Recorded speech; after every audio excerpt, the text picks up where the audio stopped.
last day of the con at this early time. Well, it's not that early, but I guess yeah.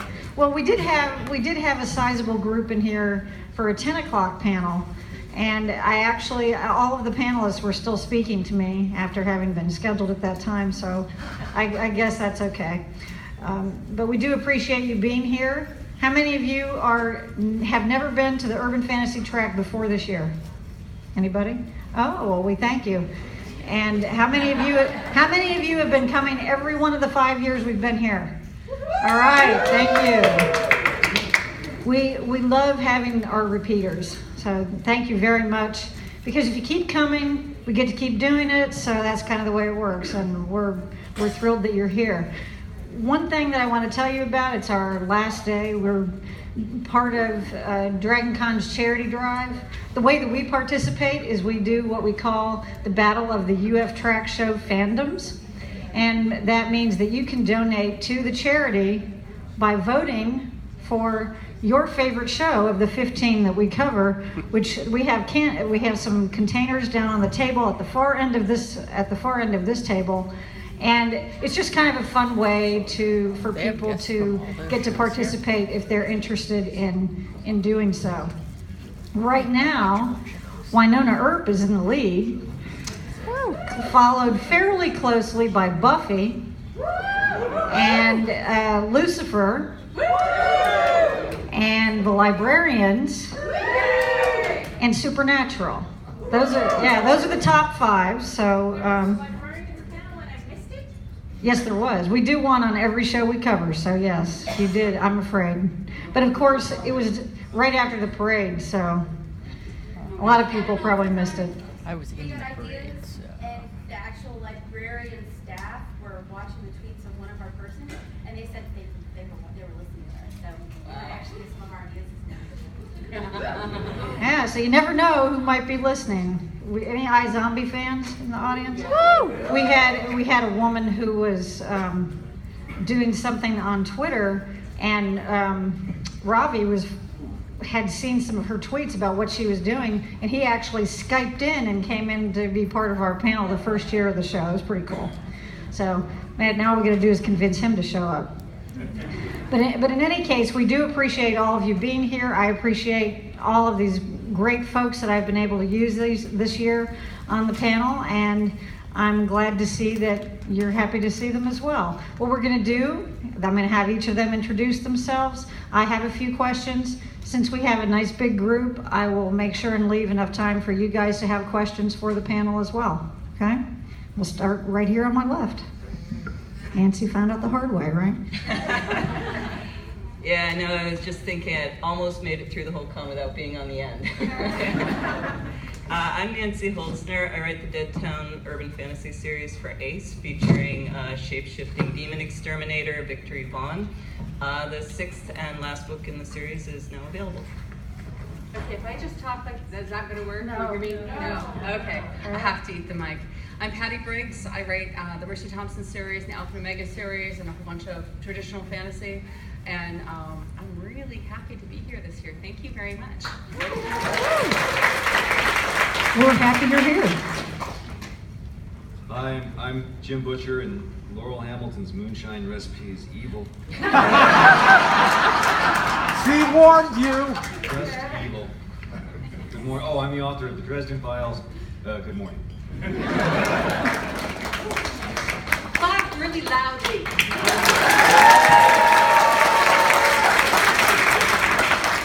Nothing but savages in this town. I'm Kim Harrison, and my mic doesn't come far enough to my face. And I write. We have one of our crack tech ops folks here. And is she okay down there? And I'm best known for The Hollows.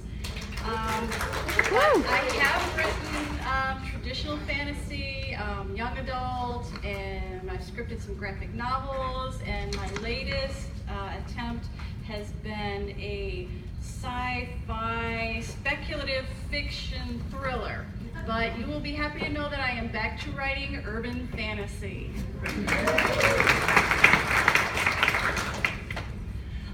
I'm Delilah S. Dawson. I write the Star Wars Phasma novel. And hello, Star Wars. In urban fantasy, I have the Blood series, which starts with Wicked as They Come, and also the Shadow series, that starts with Wake of Vultures. And then I have you guys are awake and you're here. I also write a comic called Lady Castle and have some other young adult books. And I am Faith Hunter, and I will really try not to be the problem child on this panel. I have had several people come up to me and say, "Oh, you're the problem child." So I will try to. Yeah, see that? Look, you see that? Mm-hmm. You are this. I am. Now, who called you I'm that? going to try and She not be called the- herself that like 20 times. Oh. Well, it was self-admission to Larry that I knew where I stood in his anthology, and I was the problem child all the way through. So I will try not to be the problem child in this. I write the Jen Yellow Rock series and the Soulwood series, and I've written under other names in all sorts of different genres since I sold my first book in 1989.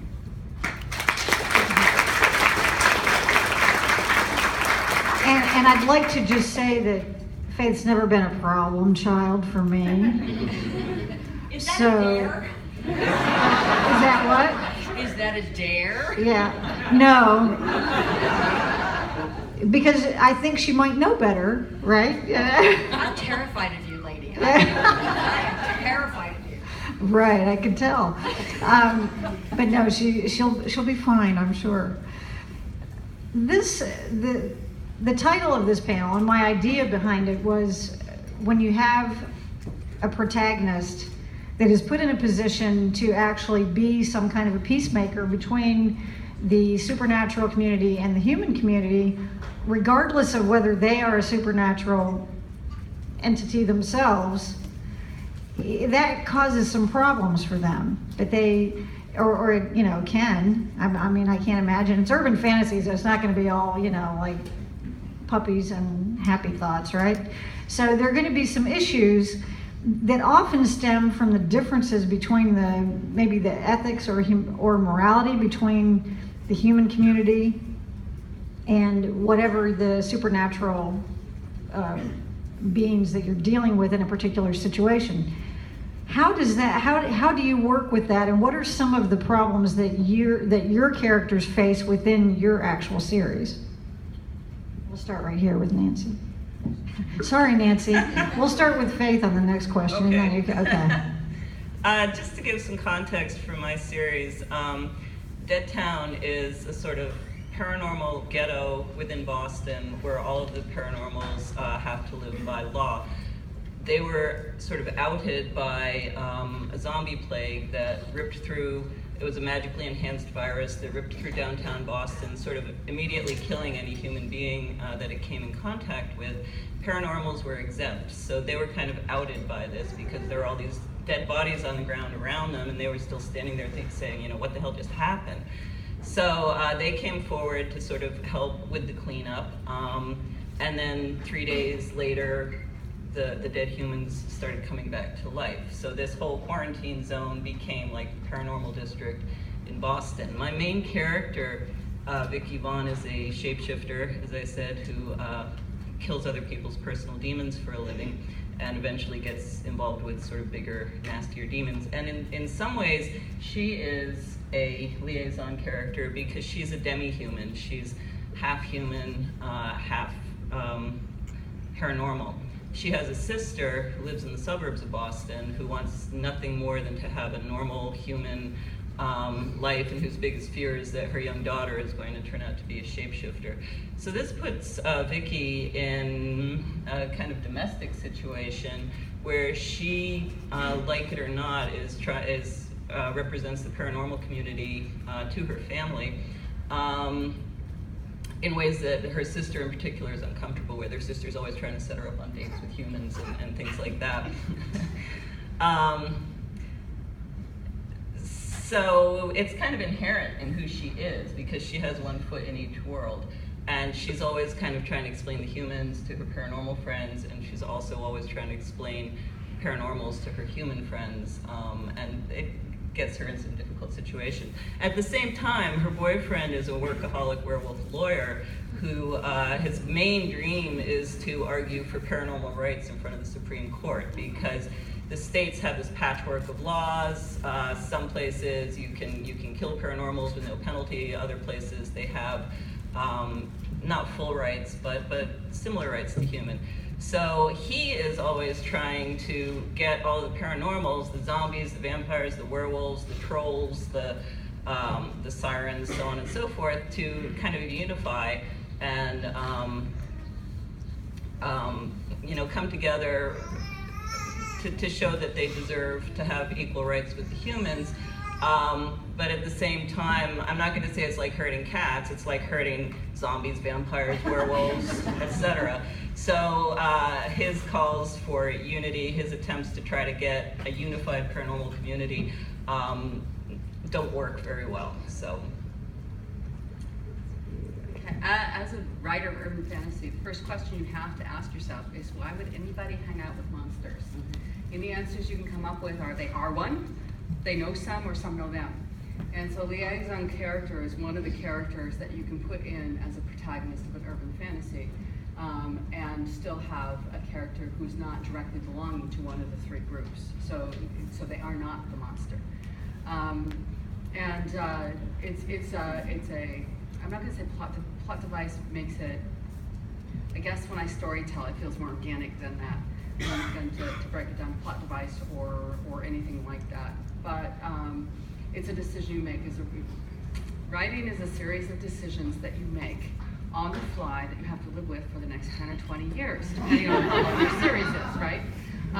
But a liaison character is one of the characters that you can put in as a protagonist and be reasonably certain that you're not going to be 5 books down the line going, okay, why the heck are they know about vampires, werewolves, and zombies? Why the heck are they anywhere near them without being stupid?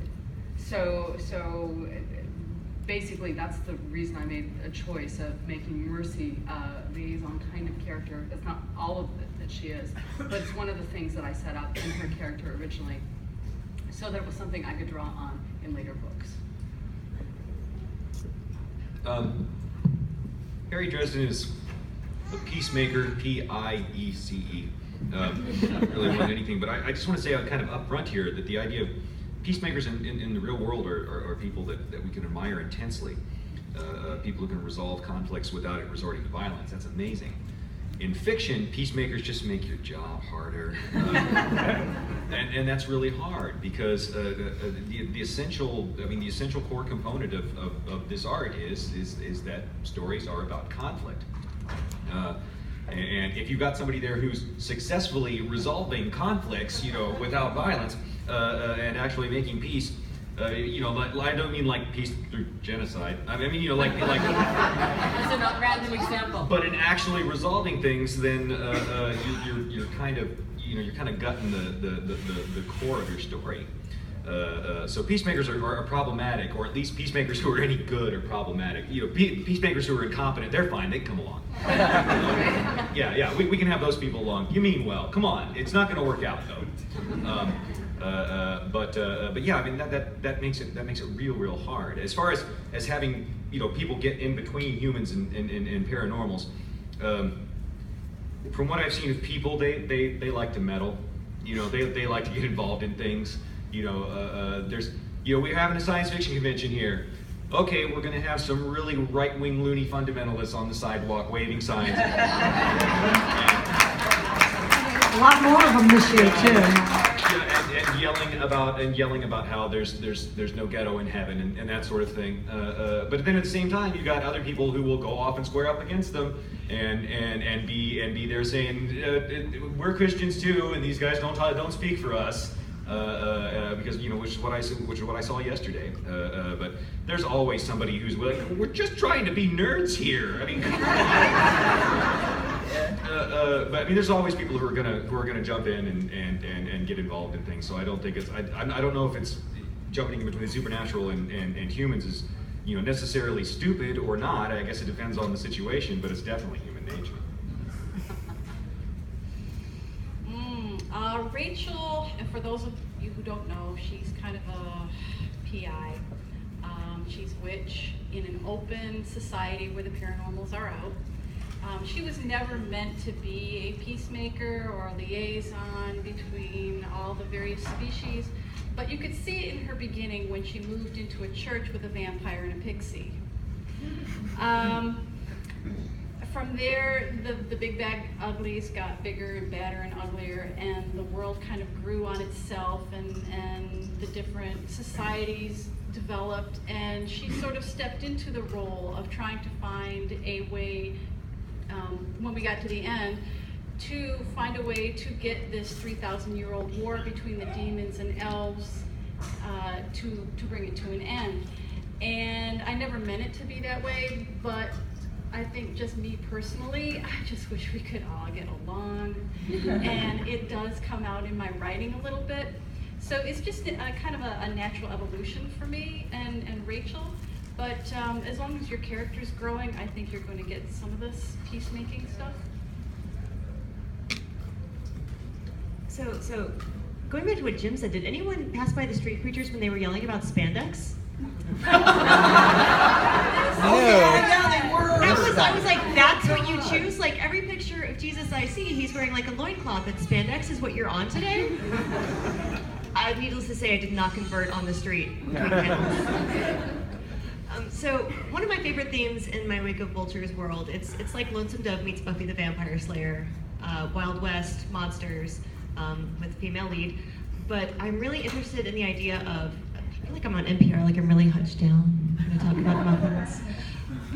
The idea of, they want us traditionally to think people are good, monsters are bad, but I like the idea of, you don't necessarily know. Sometimes the monsters are good and the people are bad. Sometimes the monster is a good person having a bad day and they sneeze and set a baby on fire. You don't know.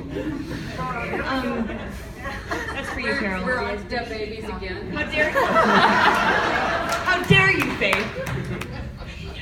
So I love the idea of having a character who has to go out in the world, and my character eventually becomes like a Texas Ranger, and the Texas Rangers in this world are just as problematic as they are in our world, where, you know, if you're part of it's a closed monster world, so you would think, oh, the Rangers keep the people safe. And you're like, no, the Rangers keep the white humans safe.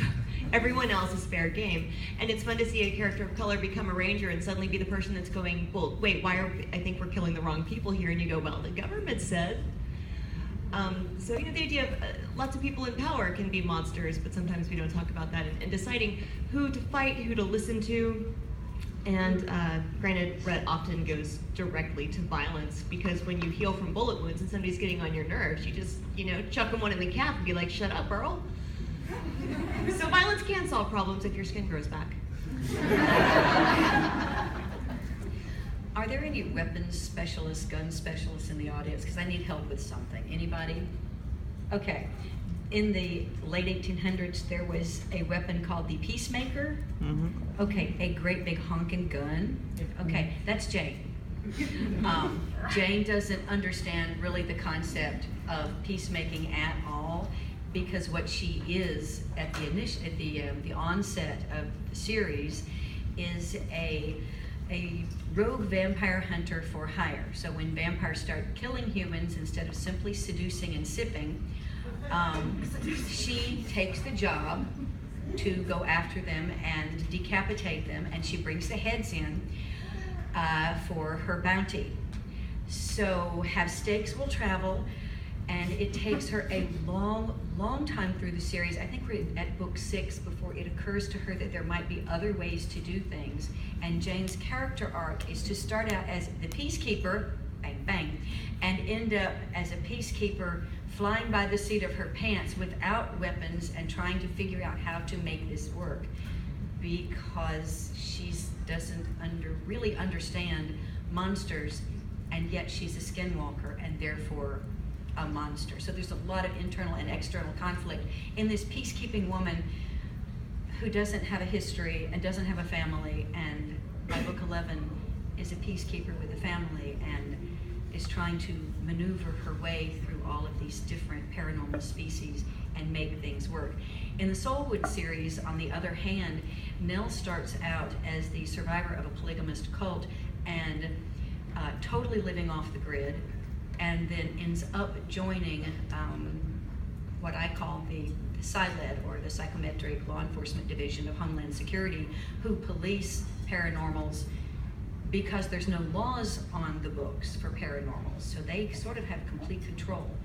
And they work within the law enforcement, the unofficial law enforcement agencies of the witches who patrol and control and punish their own, and the vampires who control and punish their own, and try to keep peace between them and try to protect them from the humans and the humans from them. And they're in a very strange position because they can't put paranormals in jail because vampires have to drink human blood. So if they put them in jail, vampires are just gonna make lots of friends and end up probably walking out the front door and leaving a lot of dead bodies behind.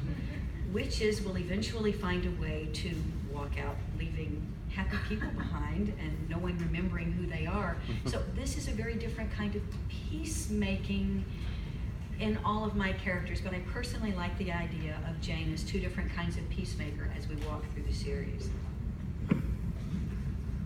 Well, what kinds of difficulties do you think that your characters face by having to deal with, you know, their own, within their own communities? What kind of problems arise for them when they are trying to get involved in keeping the peace between whether it's humans and supernaturals, or whether it's between two sides of the supernatural community? What are some of the issues that they have?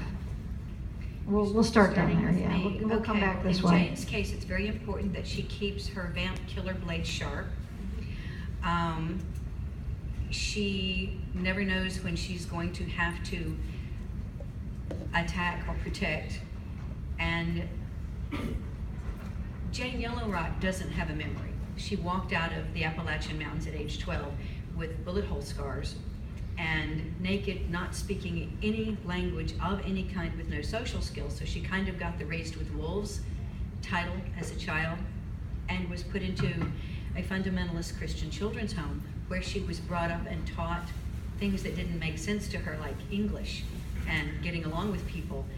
And so she started out with this as the wild. That's why she became the peacemaker with the gun. She doesn't understand the social structure of humanity or vampires or anyone else. So she has this thing that I fly by the seat of my pants and I do the best I can.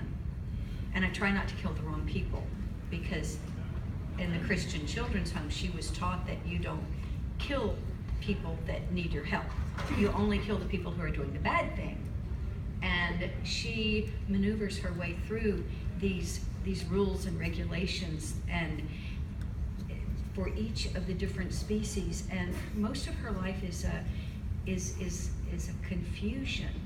And I think I got that because most of my life is confusion. I'm one of those people that never fit in anywhere. So Jane was perfectly sensible to me to write, because I would love to be able to go after bad people and fix things, and Jane can do things that I can't and get away with it because I'd be in jail. You know, I think you're onto something there. I think a lot of these peacekeeping characters are kind of people who maybe are misfits, who walk between worlds while fitting into kind of neither. And I think that's a thing for me too. I also have a character who doesn't know their background and who was raised in a very unfortunate home environment. So for Rhett, in addition to that issue, there is an issue of trust and a lack of information. She only knows that my character is a non-binary character who eventually chooses to live life as a man. So I kind of, in the first book, Nettie is a girl, and book 2, Red is a man, and then we continue from there. So that's why it keeps slipping back and forth. But so Nettie has this issue where she only knows what these terrible people who have mistreated her have told her of the world. And then when she finds out about the monster world, there's no Wikipedia in the 1850s alt history Texas. You can't look up and be like, why did this guy try to kill me in the barn? He's hanging from the ceiling like a bat. Please explain. Ask Jeeves. It doesn't. So, and it's a closed world, so you can't just go ask someone, or they'll think that you're drunk. So there's the issue of, like, you meet someone, you can tell there's something wrong with them, but you can't be like, hey, what are you? And also the account of trust, where you're suddenly on your feet going like, well, these people who treated me very badly are human. These people that are nicer to me, I've been told are monsters, but they're quite pleasant. And then you meet someone and you have to decide, you know, are they going to shoot you before you shoot them? How much can you talk, or do you walk in with your guns blazing? And also the prejudice that people have against you in this world. Nettie is half black and half Comanche, and he walks around, and you walk into Lonesome Dove, nobody's like, hey, I really want to be your friend right now. They walk in thinking the worst of you, which is also what happens to monsters. So it's very much not a confident way to walk through life as this peacemaker, having to make all of these decisions based on the information you have, what your gut tells you, what the world tells you, and whether or not they're going to shoot you in the heart. We should do a crossover. No take backsies.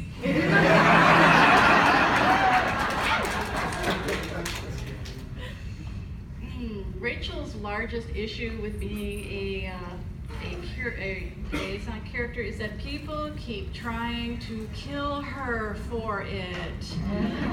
I think that's because the movers and shakers, either they like the way things are and they don't want it to change, or they don't like the way things are and they want it to suit themselves, and she keeps getting in the middle and getting in the way, and the easiest thing for them would be to take her out. Just really quick for an example, the demons. The demons were supposed to be, Al was supposed to be my big, bad, ugly through the whole frickin' series. But then Rachel started to understand him as me, the writer, began to pick apart his psyche and find out why he's so ugly and nasty. And when she began to understand him as a writer, I had a problem. I either had to kill him quick, or I had to figure out a way to explain his behavior so that you, the reader, would say, oh, well, that's why he just decapitated that person and why he turned that woman inside out. I get it! Okay, he's not that bad.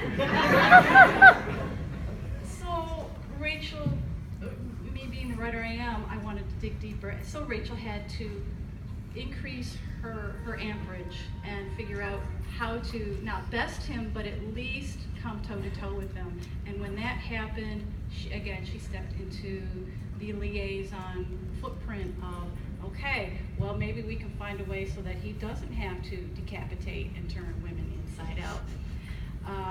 And so the stronger she got, the more powerful she had to become. And then the bigger the challenges became. It wasn't, I need to get these two people, you know, to live together without fighting. It became, I need to get these two societies. And that's been a lot of fun as a writer. I really enjoyed it.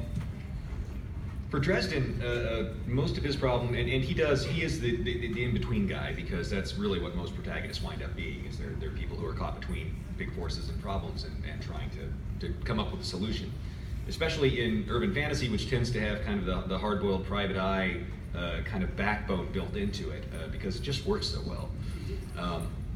And it's generally the PI is always trying to protect someone who can't protect themselves, and that's they're the intercessor. Getting that done.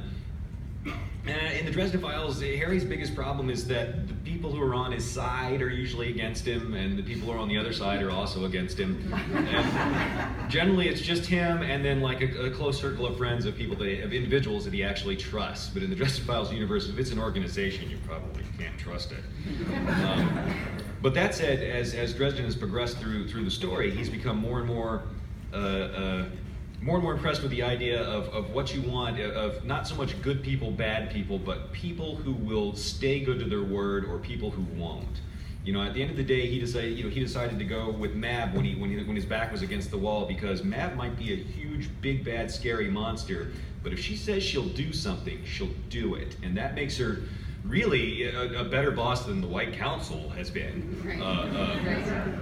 Because, you know, the White Council's got all these other interests that they have at heart, and they're, you know, what was the Cosby quote from his stand-up routine? The White Council's not interested in justice; they want quiet. you know, and that's really, and that's where Harry is. Harry wants the right thing to happen. He wants the people who have done bad things to face some kind of consequence for those bad things. He wants the people who are innocent to be able to go back to their lives and put things back together as best they can. And that's not necessarily what, in the interests of any of the organizations that are in the world around him, which frustrates him greatly, and which is what kind of drives him to be who he is. So, you know, part of the story arc is where does Mercy fit in? When you start out, she's absolutely by herself, except for Z, who is in his own way a misfit from his people and human beings as well, because they've come out and everybody knows Z is a Fae, and he doesn't like the Fae, and he doesn't like the humans, and he doesn't like anybody else except for his son and Mercy very much. And the whole story arc, at least the first, I don't know, maybe all the way up till the last book, has been Mercy finding her way into having a family, figuring out where she exists in society. I mean, she always had friends, and she had friends in all the groups, but the groups themselves she doesn't always deal very well with, and which is a problem when most of the big baddies are big baddies, and your superpower is you turn into a 35-pound coyote. You know, it doesn't make you, even with the humans, it doesn't give you any, not that very much of a step up. As she deals with the human community, I think that's a question with how does she deal with her own people? Well, she doesn't have any of her own people until like Rivermark, which is fairly late in the season, fairly late in the series, who are walkers, and they're almost decimated by the, well, decimated means 1 in 10. They were destroyed by the vampires when the vampires came to the west and ran into the Native American walkers, who are the descendants of the, okay, and here it is. Some people call them the first peoples, which are coyotes. They're the archetypal animal spirit, coyote, raven, spider, those creatures, and humans. Because in the Native, oh, they can solve it all. Oh my God. Right? Marry me, woman. All right, deal. Okay. So, and I've totally lost my thought. Really got me. First people's all the... Oh, right, okay, so the walkers were pretty much decimated, and she met her first walker in Rivermark, and then she met her brother, very much older half-brother, in Nightbroken. And so she's just starting to find her own people, and they're pretty friendly and they're helpful, but they're not MIDI, and they're not really her, you know, they're not the people she associates with all the time. She would actually consider herself human, and the humans have problems with Mercy because, okay, the local humans, the wonderful thing about writing urban fantasy is that I live in the Tri-Cities. The local humans, it started out that Adam was their local hero. Hey, we have a werewolf, how cool! And he's pretty well controlled and he's kind of cute, and this is all awesome, right? So he was kind of local hero and a local celebrity, and she kind of became a celebrity with him. Went in the standoff with the, plug your ears if you have not read the last 4 or 5, in the standoff on the bridge with the ogre. Then Mercy herself became kind of a huge local hero. In the local community where I live, which thinks themselves white Anglo-Saxon Protestant, white right-wing, they voted for Trump, and even so, they are the most accepting community I've ever lived in. It's really amazing. They don't see color. They don't. It's Richland, Washington has more PhDs per capita than any other city in the United States. So they're really well educated. There's a lot of geeks, you know, a lot of people like that out there. So locally they're fine.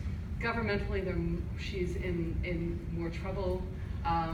Everybody sees her as the weak link now in the pack because she's a coyote and she doesn't have any awesome superpowers. Even if they know if they don't know that she's a coyote, they think she's a human, which makes her even weaker. So her association is fluid, is a good way to say it. The human rights, human first groups have already graffitied her place, but that came secondary. You know, that was actually not a problem because after that, the volcano god destroyed her shop. And as they do, right? Volcano god's not a happy place not a happy person to associate with. If you can help it, don't let them be your stalker. On the other hand, it's Adam's ex-wife, so yeah, go ahead. She can let them be her stalker. That's all right. Okay. Yeah. In my series, my protagonist, Vicky, sort of finds herself, as with a lot of urban fantasy protagonists, as Jim said, she is somebody who is in a position to protect those who cannot protect themselves. With her sort of existence, the worst of the demons, the Hellions, see this as a signal that their time has come, that it's time for them to overflow the bounds of hell and take over all three realms, the ordinary, which is the human world, the dark lands, or Anun, which is the realm of the dead, and then Ufern, which is hell. So they see her as like their green light to go for it, whereas she has trained all her life to be like the line of defense. And for her, the liaison question, the problem becomes, she's living in this society that does not accept her at all. She looks like a human, but she's not human. She is in a position where she's trying to defend people who would like to see her dead. And she has a lot of questioning about, why am I even doing this? You know, what is, why do I have to follow this path? Can I just kind of like check out and not have to do this? So for her, she has a lot of questions about where she fits in, why she's the one who has this role, and questions of what her purpose really is. She would like a quiet life kind of away from all this, but she's really the eye of the storm, so she doesn't really have much choice. That's a good description, the eye of the storm, although too many storms we were having lately, but Yeah. what would you say is the biggest fear or concern that your characters have in terms of whatever choices they make? Like if they have to make a decision on something that it's going to affect either one side or the other, what is their biggest worry in that case? We'll go this way. Well, I guess in terms of what I was just saying, her biggest concern is if she does walk away from it, as she would like to, that the world will end.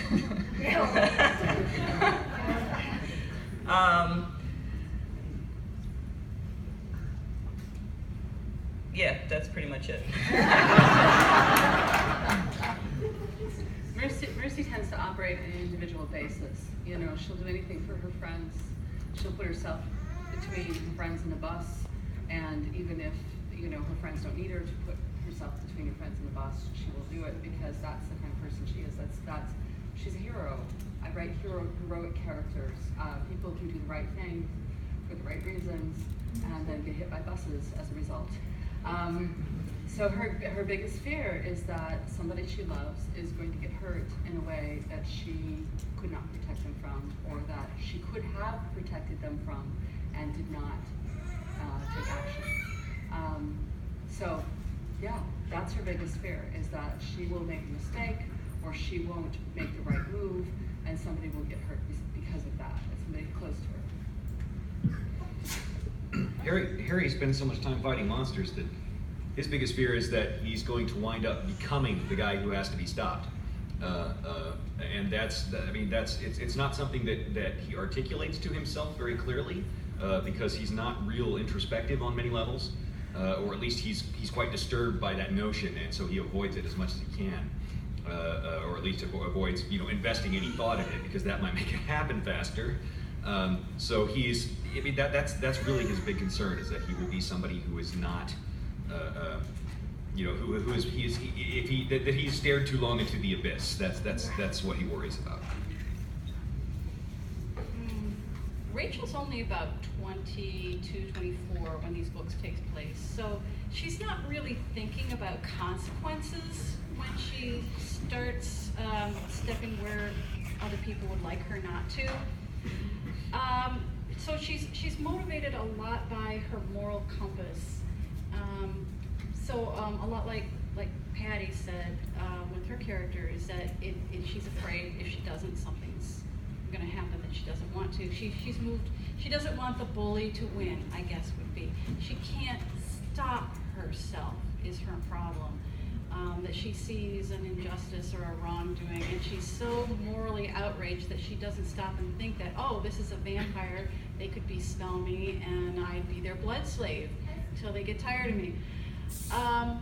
So I guess that's her. I guess she doesn't really have a fear because she's not thinking clearly. I guess that would be her biggest drawback. I can't really address the question as it was given. she doesn't have a big fear factor. Well, yeah, and that's an answer there. I mean, that's still an answer. She's 20-something and she's not thinking clearly. Right.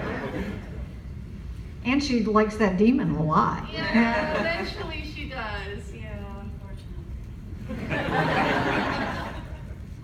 So I firmly believe in torturing characters and putting them in worlds that uniquely challenge them. Like, I don't want a character that wakes up and is like, yeah, I'm just gonna have coffee and hang out. They really need to be prodded into becoming more than they are, I feel like. Destinies are pesky things. Rhett is the instigating factor that takes Rhett from being a servant to a monster hunter, activates this destiny that is almost like I keep calling it like a rumble in the tummy. It's like hunger. If that drive to eat was like, I got to go kill a monster over there, almost like a homing beacon to stuff that he's got to take care of. So his biggest problem is he would just like to settle down on a ranch and break horses and chill out, and instead he's like, got to go kill a Wendigo. His biggest concern is just the fight between, like, no matter what he's doing, he feels like he has to be at work. It's basically forced workaholism as a monster hunter.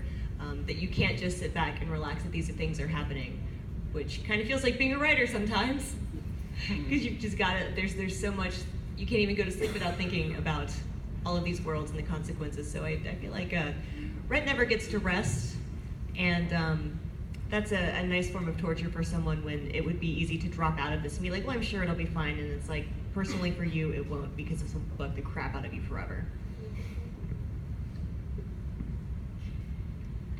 Fear is a very personal thing, I think, to all of our characters, and I'm sure it's predicated on who we are and our own sort of fears at times. Jane Yellow Rock starts with the series in what was known in the literary world at one time as a singularity, meaning she is the only creature of her kind that she has ever met. Jane is a skinwalker, and to make matters worse, she doesn't know where she came from. Her first memory, when she begins to recall where she came from, is her grandmother on the Trail of Tears forcing her into the Weesaw form, which is a bobcat form, and pushing her out into the snow, forcing her away from everything she knows, and she never remembers why until Dark Queen. I wrote that scene. It's wonderful. Book 11. You big tease, you big tease. Oh, it's wonderful. I love it when you write a scene like that. Yes. You're like, Book 11, and I finally got to tell people why her grandmother did it, and I'm going, oh, they're either going to love me or hate me. So I got to write this story, and it told me so much. This one small scene, and it really informed me about Jane's aloneness, that being forced away from family into the snow and being forced to make a decision. And in that Weesaw form, I'm getting to the question, I promise. In that Weesaw form, she was starving in the snow, and she found a carcass below, partially buried in the snow, and she began to eat it, and she was attacked by a mountain lion, because they don't share. And to save her life, Jane, who was still learning anything about her shape-shifting abilities, scratched into this attacking creature's body, and she took the mountain lion form, but she didn't kill it first. So now there's 2 souls in this body. So Jane is the only one of her kind, the only skinwalker, a Cherokee skinwalker that she knows of, and she is the only 2-souled that she knows of. So this aloneness is intensely pervasive through her psyche until she meets Molly Everhart, who is a witch, and meets Molly's, I'm gonna cry. Oh, this is so weird. Molly's daughter, Angie Baby. And Beast and she, for the first time, say, kids, we'll take care of these kids. So that's Jane's fear, is that she won't be enough. And that's, I guess, my fear. I'm gonna cry. Excuse me. I didn't know this was gonna happen. I told you she'd be trouble.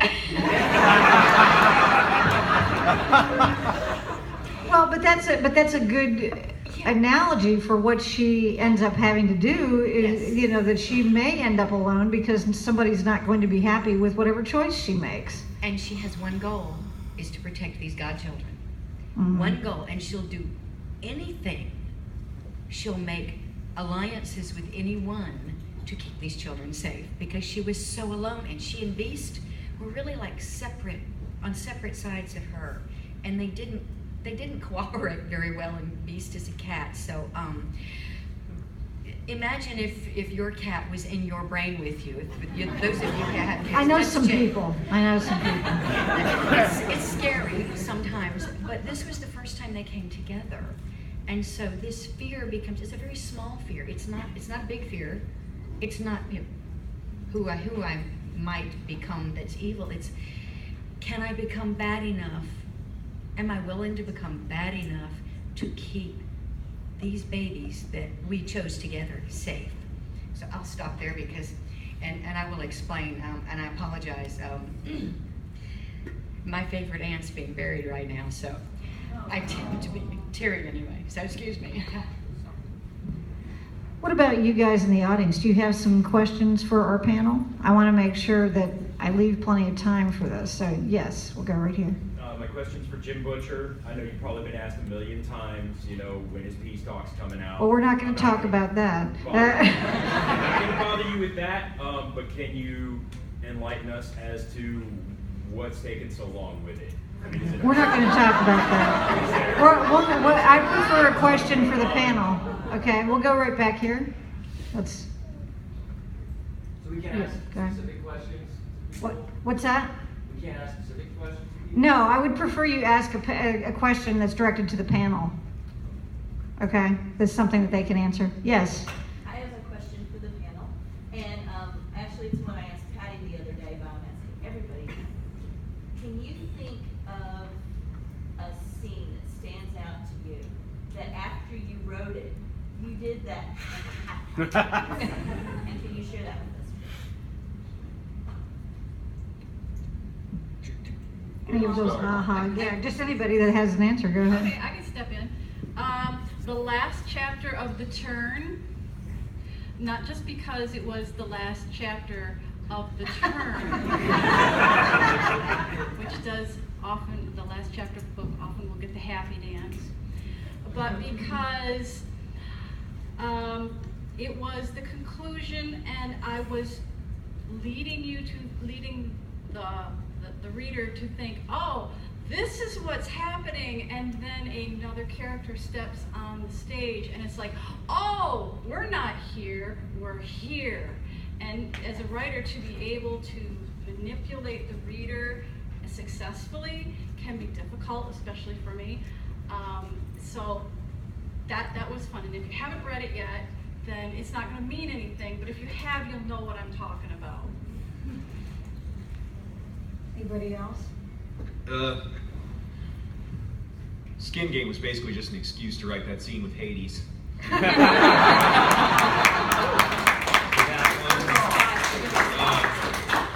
That whole scene where we go into the sad, slow motion, this heroic character is about to die music with Butters, and then, no, lightsaber. That was fun. The entire book of Changes, it changes the entire thing, especially the ending of Changes. Yeah. I got done with that. I can hear it now. I can hear the screams in the future. This book is getting published. Also, thank God I'm done. The Wake of Vultures series.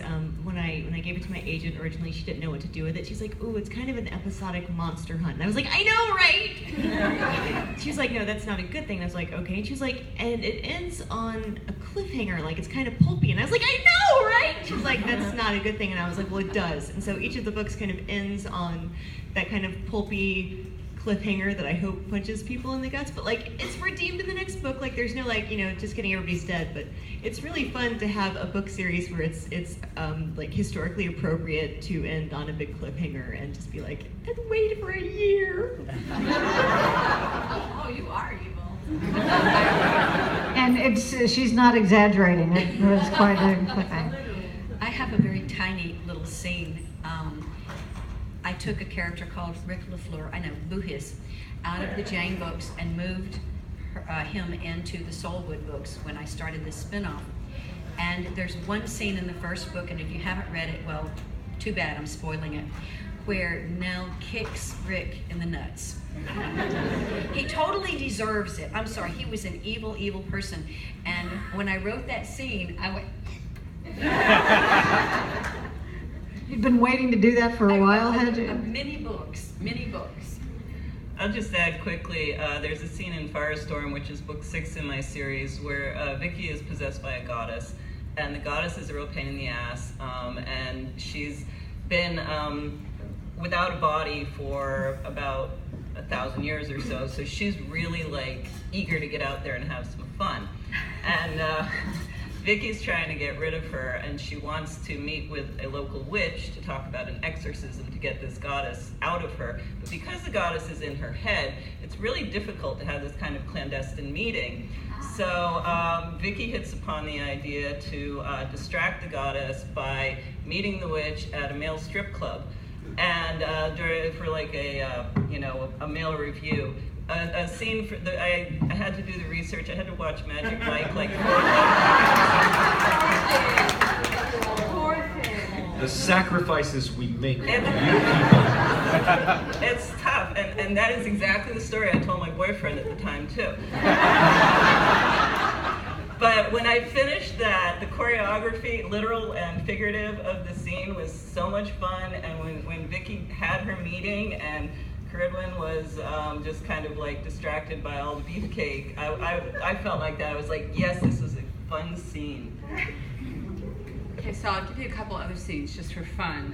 Back in Dragon Bones, which is my traditional fantasy, I have a main character who is big and he looks dumb and he has ataxia, is that the right word?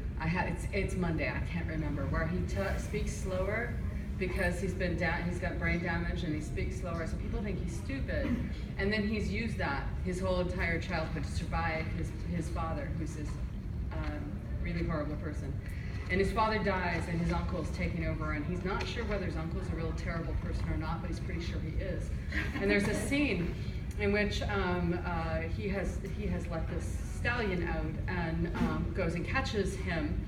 The stallion and the mare and all sorts of things involved, and nobody can catch the horse, and he goes out and grabs the mare and leads the mare up, and the stallion follows. And he looks at his uncle and he says, I've learned that you have to be smarter than the horse. And he knows, and the reader knows, that his uncle does not think that he's smarter than the horse. And it's one of those scenes where I'm sharing secrets with the readers, and it makes me cackle madly, probably amuses me much more than anybody else. But Ward thought it was funny too, so the two of us had a great time. And the other one is when Mercy gets married in Rivermart, and they have a fight, and Adam goes stalking off because men and women just think differently. And Adam goes stalking off and goes off in his werewolf form and goes out, and she's running out. I can't remember if she's running out after him or not, but he comes up to her to say, "I'm sorry," and he's in his werewolf form, and he drops a dead rabbit at her feet. And I got to say, right? Nothing says I'm sorry like a dead bunny. That whole book was worth it for that one line.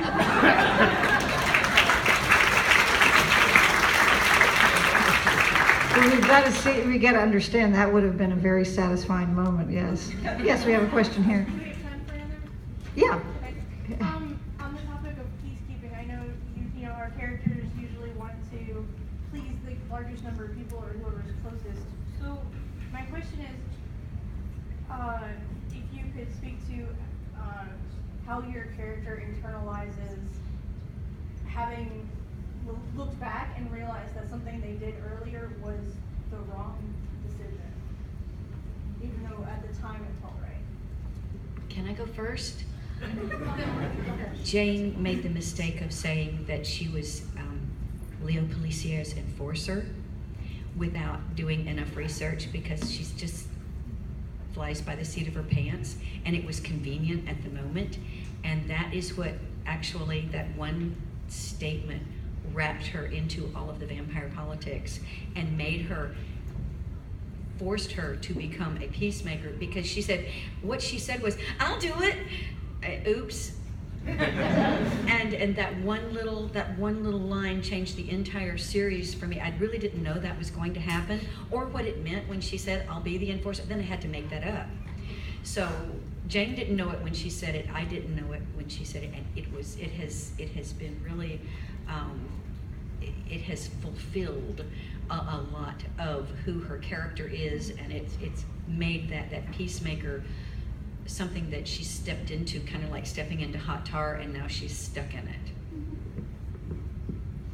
Brett is unapologetically surly, not a people person. He judges people by how they treat their horses, basically. So most of his regrets or mistakes have to do with running impetuously into a situation with a lot of hubris and doing something dumb that could have been solved with a couple of pleasantries, as compared to waving a gun and being a jerk. I think Rachel's greatest regret would be something to do with Kiston on that boat. Her whole life would have gone a different direction if she had handled things a little differently. As it turns out, I'm really happy with what happened, but she might not be. I don't know that Dresden has many regrets. I mean, he makes mistakes constantly, but he doesn't really try and torture himself too much over what he did at the time. He can be upset about the consequences of it, but he's pretty good about acting in accordance with his conscience. And so he could regret ever getting on that ladder, that when he fell off of it, he broke his back and then had to go make a deal. But at the same time, his little old neighbors needed help. He could regret wiping out the Red Court and destabilizing the balance of power in the world. But if he hadn't, his daughter would have died. I mean, and his grandfather as well, and also himself. And there's also there's all kinds of, because I throw unreasonable amounts of things at him. But I mean, his biggest mistakes that he worries about the most are like personal mistakes with like his friends and people like that. Although he does genuinely regret trying to put the strong arm on Bianca in book 1. Because that really caused every problem that he's had, along the way. Not everyone, but most of them. Yeah, Mercy isn't a character who dwells on his regrets a lot either. She thinks things through, and then she carries them out. She's not an impulse character. She doesn't take impulses. That's why it took her so long to figure out exactly what to do to Adam's ex-wife, which I find great satisfaction in. And she's a plotter. She thinks about things, and she thinks about the consequences of her actions, and then she just lives with the consequences. Again, understanding where she would be. Sometimes in the middle of the book, she might go, I wish I had done that. But by the end of it, since everybody survived and it's okay, then she's all right with it. At one point in the story, Vicky needs to get information about what's happening in the demon realm. So she summons an Eidolon, which is a guilt demon, which means that she spends lying in bed, thinking very intensively about everything that she's ever done that she regrets. She summons this demon, which is kind of like a big grub that sort of sits on your chest and just kind of feeds on your guilt feelings. And then she can't get rid of it. So she spends kind of the rest of that book, in addition to the other demons she's fighting, having the embarrassment of having this annoying guilt demon kind of following her around everywhere she goes, pointing out everything she's doing to screw up. We all need one of those, right? Sure. Sure. Well, folks, we are about out of time, but what I would like to do is I would like to also acknowledge the person who is responsible for this largesse. Eric Asher is in the audience, who's also a wonderful author and a wonderful human being. And he provided me with some giveaways for this panel. So one of them is a book, one of them is Patty's book, The Frostburned. And it has been signed, but I imagine she would probably personalize it for you if you are so lucky as to win it. And the other one is this delightful, well, I don't know if it's delightful, but it's remarkable, Anne Bishop's Others series. And it's the newest one in that series. I believe that's the newest one, isn't it? Or that's the third one. Whatever. Marks of Flesh. Yeah, that's the newest one, right? Okay. So if you will look on your chair, at the front of the the right-hand chair leg, look on the right-hand side and look for a blue sticker. You got one? I'm going to give it to someone else because I already won something. You already won? Oh, you did? Okay. Yeah, you